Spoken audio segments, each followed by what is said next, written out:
guys, selamat pagi. Sudahkah kita siap untuk merenungkan firman Tuhan melalui Voice of Aletheia? Hari ini kita akan membahas satu tema, yaitu tentang Allah kita adalah Allah yang misterius. Wow, Allah yang misterius, seperti apakah itu? Nah, sebelumnya yuk kita mau berdoa terlebih dahulu, meminta pimpinan Tuhan, hikmat daripada Tuhan, supaya kita dimampukan untuk kita mengerti akan kebenaran firman Tuhan. Mari kita berdoa. Bapa di surga, terima kasih untuk pagi hari ini, di mana Tuhan masih memberikan kami kesehatan. Saat ini Tuhan, kami akan merenungkan firman Tuhan. Kiranya Tuhan yang boleh tolong kami, supaya kami boleh sungguh-sungguh mengerti firman Tuhan, dan kami melakukannya di dalam hidup kami, di masa muda kami. Terima kasih Bapa, di dalam nama Tuhan Yesus Kristus kami berdoa. Amin. Yuk, Lesa mengajak setiap kita untuk membuka Alkitab kita di dalam Kejadian pasalnya yang ke-28. Kita akan membaca ayat yang ke-10 sampai dengan ayatnya yang ke-18 atau 19 ya. Kejadian pasal 28 ayat 10 sampai dengan ayat yang ke-19, demikian firman Tuhan. Mimpi Yakub di Betel. Maka Yakub berangkat dari Beersheba dan pergi ke Haran. Ia sampai di suatu tempat dan bermalam di situ karena matahari telah terbenam. Ia mengambil sebuah batu yang terletak di tempat itu dan dipakainya sebagai alas kepala, lalu membaringkan dirinya di tempat itu. Maka bermimpilah ia, di bumi ada didirikan sebuah tangga yang ujungnya sampai di langit, dan tampaklah malaikat-malaikat Allah turun naik di tangga itu. Berdirilah Tuhan di sampingnya dan berfirman, Akulah Tuhan Allah Abraham, nenekmu, dan Allah Ishak. Tanah tempat engkau berbaring ini akan kuberikan kepadamu dan kepada keturunanmu. Keturunanmu akan menjadi seperti debu tanah banyaknya, dan engkau akan mengembang ke sebelah timur, barat, utara, dan selatan, dan olehmu serta keturunanmu semua kaum di muka bumi akan mendapat berkat. Sesungguhnya aku menyertai engkau, dan aku akan melindungi engkau kemanapun engkau pergi, dan aku akan membawa engkau kembali ke negeri ini, sebab aku tidak akan meninggalkan engkau, melainkan tetap melakukan apa yang kujanjikan kepadamu. Ketika Yakub bangun dari tidurnya, berkatalah ia, Sesungguhnya Tuhan ada di tempat ini, dan aku tidak mengetahuinya. Ia takut dan berkata, Alangkah dahsyatnya tempat ini tidak lain dari rumah Allah, ini pintu gerbang surga. Ayat yang ke-18 dikatakan, keesokan harinya pagi-pagi, Yakub mengambil batu yang dipakainya sebagai alas kepala dan mendirikan itu menjadi tugu dan menuang minyak ke atasnya. Ia menamai tempat itu Betel. Dahulu nama kota itu Luz. Nah guys, kalau kita membaca firman Tuhan ini, sebenarnya kalau kita bertanya di dalam diri kita percaya dengan hati kita tentunya, dan kita juga mengaku dengan mulut kita bahwa sebenarnya ada keberadaan spiritual yang begitu esa, yang begitu besar dan sederhana. Siapakah dia? Namanya adalah Allah. Allah yang esa, Allah yang sederhana. Nah, kalau kita tahu Allah yang kekal ini adalah Allah yang tidak terpahami. Siapakah yang bisa memahami Allah? Tidak ada ya. Allah yang besar, Allah yang tidak terpahami, Allah yang tidak kelihatan, karena kita memang tidak pernah melihat Allah begitu ya. Dan Allah yang tidak berubah, tidak terhingga, Dia maha kuasa, Dia adil, dan Allah adalah sumber segala sesuatu, dan Allah adalah sumber segala yang baik.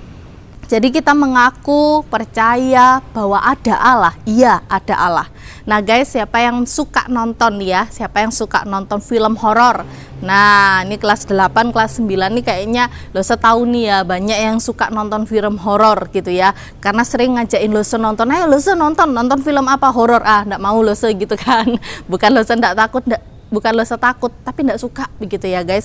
Nah, kalau nih kalian suka nih ya nonton film horor, lalu kemudian kalian nonton film, wah itu mungkin bagi kalian wow keren gitu ya, menghibur dan menyenangkan. Apalagi kalau sudah setan-setannya keluar gitu kan, terus suara-suara musiknya itu wow begitu ya, kalian menikmati gitu, walaupun sebenarnya kita tahu itu tidak ada. Nah, kalau kita nonton film horor berkaitan dengan kayak misalnya alien, terus monster-monster atau hantu-hantu, mungkin kita merasa wow, terhibur begitu ya dengan keberadaannya mereka, padahal itu tidak nyata.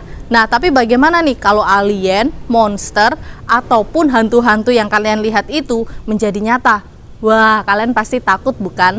Nah, kita mengingat alien atau film-film horor, alien kah, monster kah, hantu kah gitu ya, kita akan merasa mungkin ada rasa-rasa takut di dalamnya. Nah, bagaimana jika kita mengetahui ada roh yang begitu besar, begitu berkuasa, dan apakah kita takut? Ya, bisa saja. Kenapa? Karena ada roh yang begitu berkuasa di dalam kehidupan kita, bahkan di dalam dunia ini. Itu yang dirasakan Yakub ketika Yakub di tempat yang disebut Betel, ya. Ketika pada waktu itu dia melakukan sebuah perjalanan, kemudian dia begitu lelah, lalu kemudian dia tertidur. Di dalam tidurnya dia mendapatkan sebuah mimpi yang begitu menakjubkan, sebuah mimpi yang begitu luar biasa, yaitu apa? Karena dia melihat ada sebuah tangga dan ada begitu banyak malaikat. Dan dia menyebutkan apa? Itulah pintu gerbang surga. Dan ketika dia bangun, dia merasa takut. Kenapa merasa takut? Karena dia tahu bahwa ada keberadaan yang begitu luar biasa, ada keberadaan spiritual yang begitu besar dan berkuasa. Dia adalah Allah. Sehingga Yakub juga meyakini bahwa Allah, Tuhan, ada di tempat ini. Seperti halnya Yakub, apakah kita juga pernah memikirkan tentang Allah? Apakah kita juga pernah memikirkan kemahakuasaan dan kedahsyatan Allah di dalam diri kita?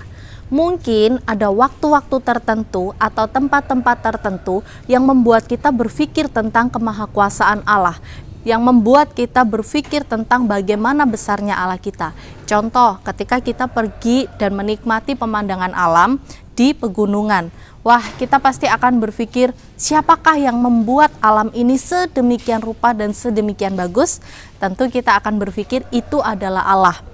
Atau mungkin ketika kita pergi ke pantai, lalu kita berpikir, wow, pantai ini begitu menakjubkan. Siapakah yang membuat ini? Itu adalah Allah. Tahukah kita bahwa Allah menunjukkan kemahakuasaannya melalui semua hal yang Ia ciptakan di dalam dunia ini? Sekalipun kita tahu Allah kita adalah Allah yang tidak kelihatan, tetapi Allah kita hadir, Allah kita memberikan kita segala sesuatu untuk menyatakan dirinya kepada kita. Dan termasuk kalau kita nih lagi santai-santai begitu ya, terus kemudian ada angin sepoi-sepoi, kita akan merasakan bahwa wow, kita tidak melihat angin, tetapi kita tahu bahwa angin itu ada. Sama halnya dengan Allah, kita tidak melihat Allah, tetapi kita tahu Allah itu ada. Ia menunjukkan dirinya melalui apa? Selain alam semesta yang Ia ciptakan, Ia pun juga menunjukkan dirinya melalui firman Tuhan yang diberikan kepada kita, yaitu apa? Ini nih, Alkitab. So, kalian harus terus baca Alkitab supaya kalian tahu nih keberadaan Allah dan apa yang dilakukan Allah, apa yang Allah mau untuk kita kerjakan sebagai anak-anak Tuhan yang diciptakan oleh Allah yang begitu besar. Nah guys, kalau kita melihat akan keberadaan Allah, apa sih sebenarnya yang Allah mau untuk kita lakukan? Allah sebenarnya mau kita sebagai anak-anaknya hidup di dalam ketaatan dan keberserahan penuh kepada Allah. Jadi hidup kita bukan hanya sekedar pokoknya untuk diriku, no, tetapi hidup kita diciptakan oleh Allah dan hidup kita untuk memuliakan Allah dan berserah kepada Allah. Kenapa kok harus berserah? Karena kita tidak mampu menjalani hidup kita sendirian.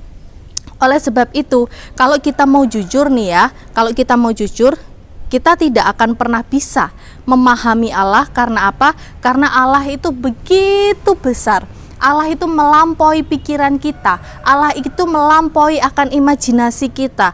Dan Allah itu begitu kudus, melampaui juga kekuatan kita untuk memikirkan tentang Dia. Kalau kita berpikir Allah itu siapa sih? Allah itu bagaimana sih kok bisa ada? Kita terbatas guys, karena kita manusia diciptakan ya memang kita terbatas. Dan kita tidak bisa memahami Allah. Oleh sebab itu yang disebut bahwa Allah kita adalah Allah yang misterius. Sekalipun Allah yang misterius, tetapi kita bersyukur kalau Allah itu selalu hadir untuk setiap kita.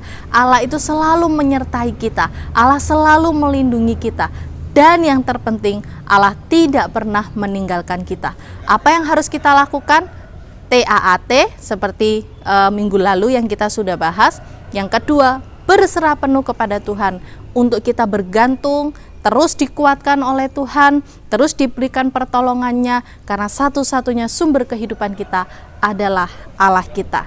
Nah, oleh sebab itu, mari kita percaya kepada Tuhan, mari kita terus mengandalkan Tuhan di dalam studi kita, di dalam segala perencanaan kita, di dalam tugas-tugas yang mungkin sudah kita lalui 2 minggu ini, kita terus berserah kepada Tuhan. Jangan lupa ya, berserah kepada Tuhan. Mari kita berdoa. Bapa di surga, terima kasih kalau kami memiliki Allah yang esa, Allah yang begitu besar, yang senantiasa menuntun dan melingkupi kehidupan kami.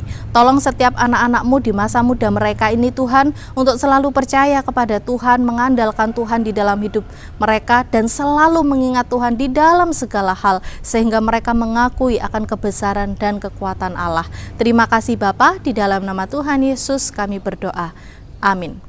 Oke guys, hari ini sampai di sini dulu. Jangan lupa mengisi form refleksi untuk Voice of Aletheia hari ini. Salam Aletheia, Tuhan Yesus memberkati.